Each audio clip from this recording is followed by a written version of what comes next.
আমরা যদি এই গণঅভ্যুত্থান পরবর্তী বাংলাদেশটাকে একটা দীর্ঘমেয়াদী একটা সুন্দর কাঠামোগত সংস্কারের মধ্য দিয়ে এই অভ্যুত্থানের ফসলটা মানুষের জন্য দীর্ঘমেয়াদে সংরক্ষিত করতে না পারি, তাহলে আবারও কোনো না কোনো ফরম্যাটে ফ্যাসিবাদ কিংবা স্বৈরাচার ফিরে আসার সুযোগটা থেকে যাবে।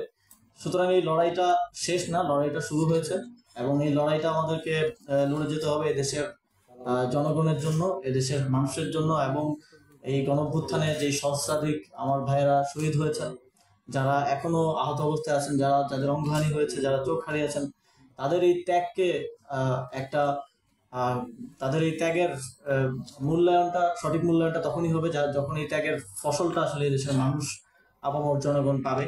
জাহাঙ্গীরনগর বিশ্ববিদ্যালয় একটা রণক্ষেত্র হয়ে গেছিল, সেই ইতিহাসটা আমি নিজেও পড়তে চাই, জানতে চাই, এনলাইটেড হতে চাই এবং আপনাদের এই লেখার মাধ্যমে, বলার মাধ্যমে, সার্ফেসে নিয়ে আসার মাধ্যমে সারা বাংলাদেশের মানুষ এবং পরবর্তী প্রজন্ম এই গণঅভ্যুত্থানকে পড়তে, লিখতে এবং জানতে পারবে, এই প্রত্যাশাই ব্যক্ত করছি। এবং আপনাদের সকলকে আজকে আসার জন্য ধন্যবাদ জ্ঞাপন করে আমার বক্তব্য শেষ করছি। ধন্যবাদ।